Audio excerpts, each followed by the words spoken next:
न खाता न बही, जो नरेंद्र मोदी और अमित शाह कहे वही सही का नारा को एकदम चरितार्थ किया गया, जिसके चलते में संगठन पूरी तरह बैठ गया। प्रधानमंत्री रेल का उद्घाटन में हरी झंडी दिखलाते हैं और रेल मंत्री गायब होता है। वित्त मंत्री यहीं पर मौजूद थी, रक्षा मंत्री यहाँ मौजूद, भारत में मौजूद था और सौदा वहाँ पर राफेल का हो रहा था। वित्त मंत्री तो एक चेहरे पे पूरी तरह से फोकस करना और संगठन को कमजोर करना। आप देख रहे हैं कि राज्य दर राज्य चुनाव हारने का जो रिकॉर्ड है भारतीय जनता पार्टी, उसके पीछे कारण यही है। मोदी सरकार विकसित भारत संकल्प यात्रा का जिसमें देश के तमाम बड़े बड़े अधिकारियों, यहाँ तक कि केंद्र सरकार में स्थापित जितने भी सचिव हैं, वरीय सचिव, उन लोगों को भी इस रथ यात्रा में लगाया गया था। और अब भाजपा के कार्यकर्ताओं को छोड़ दिए, आरएसएस के इतनी बड़ी विंग चलती है जो पूरे देश में फैला हुआ है आरएसएस, और अपने एजेंडा को जो देश में थोपता है, उन सारे को हटा करके अब सरकारी मिशनरियों को दुरुपयोग करने का इनको क्या जरूरत है। चुनाव आते ही भारतीय जनता पार्टी साम दाम दंड भेद का प्रयोग करती है, कहीं ना कहीं हर पार्टी प्रयोग करती है, मगर भारतीय जनता पार्टी कुछ अलग है।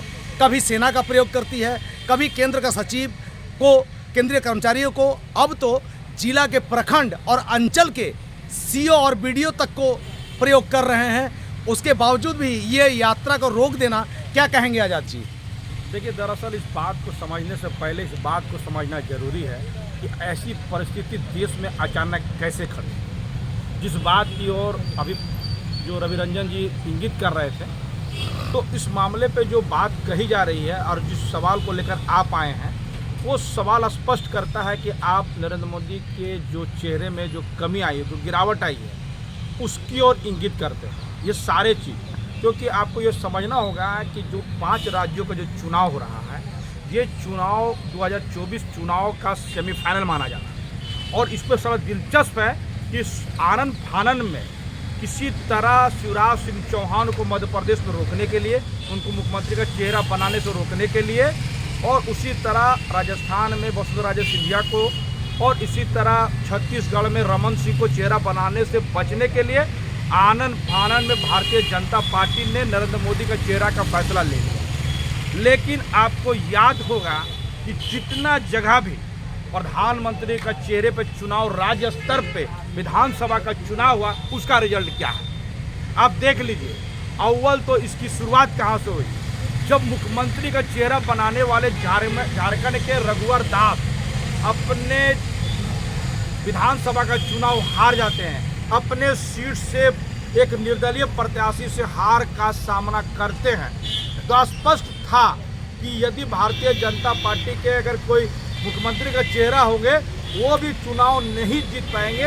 एक नैरेटिव सेट हो गया था। उसके बाद लगने लगा कि नहीं, इसको ठीक करने के लिए, याद कीजिए दिल्ली में किरण बेदी को इस तरह से लाया गया था पैराशूट से और उसको मुख्यमंत्री बनाया गया था, वो भी अपने चुनाव हार गई और चुनाव के समय ऐसा दौड़ने लगी थी, लग रहा जैसे वो जीत गई। और उसके बाद चुनाव हुआ पश्चिम बंगाल का, उड़ीसा का, तमिलनाडु को, तमाम जगह पर उन्हीं का नाम पर चेहरे पर चुनाव हुए और बिहार में भी इसी तरह की कवायदे की गई और सब जगह भारतीय जनता पार्टी के जो मेन फेस है और हमारे प्रधानमंत्री नरेंद्र मोदी के चेहरे पर चुनाव का रिजल्ट सिफर रहा है, एकदम 0/सन्नाटा। क्योंकि जितने ग्रास रूट में काम करने वाले जितने कार्यकर्ता हैं, उसको इग्नोर करके आउटसोर्सिंग से किए गए नए दल के लोगों को विधानसभा एमपी बनाने का, यहाँ तक मंत्री बनाने का खेल चला था और ग्रास रूट पे भारतीय जनता पार्टी के नेता काफी नाराज थे, वो घर बैठ गए और संगठन पूरी तरह से अस्त व्यस्त हो गया। और यही वजह है कि फिर एक बार पूरी तरह से जो आप बोल रहे हैं, ये जो विकास का रथ निकाला जा रहा है, एक नैरेटिव बढ़ने की कोशिश की जा रहा है। अब जनता से पूरी तरह से इग्नोर होने के बाद अब अधिकारियों पर इनका ज़्यादा फोकस है, इसीलिए ईडी, सीबीआई, आईटी के भरोसे चुनाव जीतने की कवायद वर्तमान की मौजूदा सरकार करने की जा रही है, क्योंकि उनको मालूम है कि ग्रास रूट में जितने कार्यकर्ता है वो सब बैठ चुके हैं, वो लोग हरकत नहीं करते हैं, जिसका रिजल्ट राज्य दर राज्य चुनाव का हारना है। और जो सर्वे आ रहा है 5 विधानसभा का, उसमें भारतीय जनता पार्टी की चिंता की लकीरें बढ़ा रहा है। अब प्रधानमंत्री खुद नहीं चाह रहे हैं कि कार्यक्रम हमारा हो, क्योंकि कार्यक्रम में जो भीड़ उस तरह से नहीं आ रही है जिस तरह से कभी नरेंद्र मोदी को सुनने को और देखने के लिए सब लोग आता है। कहाँ चले गए चाणक्य नीति? पन्ना प्रमुख की बात नहीं होती है। जो कहा जाता था कि आपके चाणक्य जो अमित शाह जी ऐसे कार्यकर्ताओं की पहचान करते हैं और उनको पन्ना प्रमुख बनाते हैं कि जिसको लोग जानता नहीं है, और उनको बूथ मैनेजर और चाणक्य और क्या क्या किया, रणनीतिकार कहा गया। सारी रणनीति पश्चिम बंगाल से जो शुरू हुआ है, झारखंड से शुरू हुआ है, बिहार से शुरू हुआ है और पूरी तरह साउथ में, यहाँ तक जेपी नड्डा का गिरिराज हिमाचल में चुनाव हारने का मेन कारण है, जहाँ से कहा गया था देश के गद्दारों को गोली मारो सालों को, उसका राज्य में जो बीजेपी थी वहाँ से भी हार गई। जेपी नड्डा का गिरिराज हार गया। और जब साउथ का सबसे मजबूत किला था आपके कर्नाटक में, उसका भी हार का सामना करना पड़ा, क्योंकि वहाँ पर स्थानीय लोगों को इग्नोर करके, संगठन में इग्नोर करके, ये दो जोड़ी, अमित शाह की जोड़ी और प्रधानमंत्री की जोड़ी, इस तरह से इग्नोर करके काम करने का काम कर रही है। पूरी तरह से संगठन बिखर चुका है। हमारे चैनल के दर्शक के साथ साथ पूरा देश ये मान ले कि भारतीय जनता पार्टी पंडित दीनदयाल उपाध्याय या श्यामा प्रसाद मुखर्जी का नहीं रह गया। अब ये नरेंद्र मोदी पार्टी बना, जो अमित शाह और नरेंद्र मोदी तक ही सीमित रहा है। तो देखिए, मैं तो कह रहा ना कि जिस नरेंद्र मोदी का चेहरा को चमकाने के लिए हजारों करोड़ रुपए के विज्ञापन बांट दिए गए, अपने ही संगठन का उपेक्षा करना, हाँ, ये क्या दर्शाता है? यही बात बोल रहे हैं कि पूरी तरह से एक व्यक्ति में हजारों करोड़ का खर्चा करके आप जिस तरह से क्रिएट करने की कोशिश किए हैं वो सब खत्म होगा। आपको याद करा देते हैं कि नरेंद्र मोदी के भाषण को सुनने के लिए 10 रुपए का टिकट तक लगाए गए थे। जी, याद है ना? बिल्कुल बिल्कुल। 10 रुपया, बाद में इसको 20 रुपये तक किया गया था। प्रधानमंत्री का भाषण सुनने के लिए टिकट पहला बार भारत में एक्सपेरिमेंट हुआ था, कहाँ चला गया? आपको एक सर्वे सामने आ रहा है कि जो मन की बात कार्यक्रम आप जो करते हैं, उसमें से 34% लोग इनका कार्यक्रम शुरुआत जैसे ही होता है टीवी पर, वो टीवी बंद कर देते हैं, 34% का। और बड़ा दिलचस्प आपको बताते हैं कि मैं धनबाद में था उस वक्त में, और उस वक्त में जब मैंने देखा कि कई भारतीय जनता पार्टी का जो जिला का जो नेता है, वो मन की बात टीवी पे सुनते हुए नजर नहीं आ रहे थे, ना ट्रांजिस्टर में, वो घूमते हुए बाजारों में घूमते हुए और नजर आए। जब इनके पदाधिकारी मन की बात सुन नहीं रहे हैं तो बात सुन कौन रहा है? ये सर्वे में यह बात स्पष्ट हो गया है कि भारी गिरावट देखा जा रहा है। मन की बात भी सुनने के लिए कोई तैयार नहीं है, क्योंकि सबसे बड़ा इसका समय इस सर्वे में यह भी आ रहा है कि प्रधानमंत्री का जो मन की बात है उससे देश को कोई फायदा होने नहीं जा रहा है, इसलिए लोग इसको देखना बंद कर दिए। तो सबसे बड़ा बात है उनके चेहरे पे जो डेंट लगाया गया, तो क्योंकि शुरू करते हैं जब बोलना वो पार्लियामेंट में, तो 2-2, 3-3 घंटा कितना सुनेगा आदमी। और कहा जाता है कि 18-18 घंटा काम करते हैं, तो जो 1 महीना तक आप जो प्रचार प्रसार करते हैं, तो प्रधानमंत्री के कार्यालय में काम कौन करता है, इसके बारे में मैंने RTI लगाया था, तो उसकी कोई जानकारी प्रधानमंत्री कार्यालय से नहीं आता। तो स्पष्ट कहा जा सकता है कि आप प्रधानमंत्री से कोई RTI के कार्यालय में मांगिएगा, सब कुछ बोलेगा कि इस पर जानकारी नहीं दिया सकता है। उसका किसी भी चीज़ का, चाहे वो इलेक्ट्रल बॉन्ड का मामला हो, चाहे वो अपने फंड, स्पेशल फंड जो जमा करवाए थे कोरोना में कि हम जो है अपना जमा करेंगे, उसके बारे में भी कोई जानकारी देना नहीं चाहते। तो डर किससे? कौन कर रहा? ये सारा है प्रधानमंत्री इस वक्त में अपनी लोकप्रियता पूरी तरह खो चुके हैं। आइए आज पुनः स्वागत करते हैं हम अपने दर्शकों का अपने चैनल के माध्यम से। हर दिन एक नए विचारों पर अपना वक्तव्य रखते हैं विवाक वक्ता रवि रंजन सिंह कि भारत में माननीय प्रधानमंत्री नरेंद्र मोदी जी का जो विकसित भारत के नाम पे जो रथ यात्रा निकाला गया था, आखिर क्यों वो कैंसिल करना पड़ा और किन राज्यों को ये दिक्कत आई कि उनकी चुनावी यात्रा का रथ को विराम लगाने का काम किया? क्या बोलेंगे रवि रंजन जी?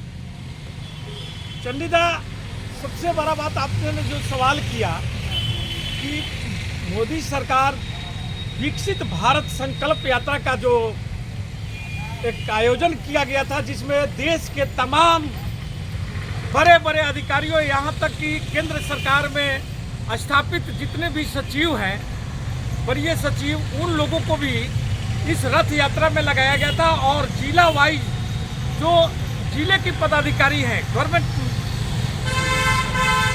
जो पदाधिकारी हैं, उन लोगों को भी, यहाँ तक CEO वीडियो तक को भी इस कार्यक्रम में ये मोदी सरकार संलिप्त कर दिए थे, जिसको लेकर के कांग्रेस के मल्लिकार्जुन साहब ने चुनाव आयोग को एक पत्र लिखा कि इस ढंग की जो सरकारी मिशनरियों का दुरुपयोग किया जा रहा है, ये बहुत ही गलत है। और कम से कम आप इस पर संज्ञान लीजिए और जो हमारा देश में जो 5 राज्यों के चुनाव चल रहा है कम से कम वहाँ इन्हें नहीं भेजने का काम करें, जिस पर चुनाव आयोग ने भी तत्परता दिखाते हुए उसको संज्ञान में लिया और उस पर रोक लगा दिया। लेकिन अब बात ये समझने की चीज़ है कि आखिर के प्रधानमंत्री नरेंद्र दास मोदी जी का ऐसा जरूरत क्यों पड़ गई कि अब भाजपा के कार्यकर्ताओं को छोड़ दिए, आरएसएस के इतनी बड़ी विंग चलती है जो पूरे देश में फैला हुआ है आरएसएस, और अपने एजेंडा को जो देश में थोपता है आम लोगों को पास में ले जा करके, उन सारे को हटा करके अब सरकारी मिशनरियों को दुरुपयोग करने का इनको क्या जरूरत है? क्योंकि प्रधानमंत्री मोदी जी का चेहरा जब से राहुल गांधी जी का भारत जोड़ो यात्रा निकला तब से फीका पड़ते जा रहा है। आज वह स्थिति हो गया है कि जैसे कि आपने बतलाया कि अन्य राज्यों में इनकी रैलियां क्यों रोक दी गई है, तो इसका उदाहरण है मिजोरम के मुख्यमंत्री सीधा बोल दिया, हाथ जोड़ दिया इनका कि प्रधानमंत्री जी कृपया चुनाव भर हमारे राज्य में मत आइए। इसका कारण यह था कि यह नॉर्थ ईस्ट जो है आज जो जल रहा है मणिपुर, और मणिपुर पर प्रधानमंत्री चुपचाप बैठे हुए हाथ पर हाथ रहे। हमास और इजराइल की लड़ाई पर तो ये ट्वीट कर देते हैं, लेकिन आज तक हमारे प्रधानमंत्री जी मणिपुर पर नहीं बोलते हैं। और मिजोरम उसी के बगल के राज्य है, वहाँ चुनाव है, और वो देखा कि यदि ये आते हैं तो लोग सवाल हमसे पूछने लगेंगे।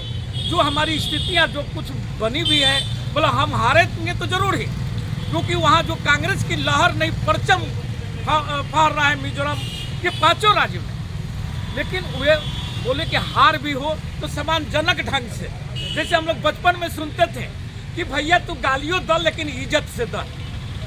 वही हाल आज वहाँ मिजोरम के मुख्यमंत्री जी और प्रधानमंत्री मोदी जी के साथ में हुआ है, और वहाँ की जनता को ध्यान में रखते हुए वहाँ के रोक दिया। और इसीलिए कल प्रधानमंत्री मोदी जी मिजोरम की अपनी रैली सभा को छोड़ करके और गुजरात चले गए, और गुजरात जाकर के वही कार्यक्रम, जैसे जब चुनाव होता है या चुनाव से निपटते हैं तो गुफा में चले जाते हैं गेरुआ वस्त्र पहन करके, वैसे ही महामसाठा में वह चले गए जो गुजरात में ही है, वहाँ की एक मंदिर में जाकर के अपनी दर्शन और वहाँ से लोगों को संबोधित कर रहे थे। तो सोचिए कि एक समय था कि मोदी के नाम पर बीजेपी चुनाव लड़ता था, और आज वह समय आ गया है कि मोदी जी को चुनावी सभा से, उनकी रैली जहाँ होना होता है वहाँ से उन्हीं की पार्टी के लोग हटा देते हैं।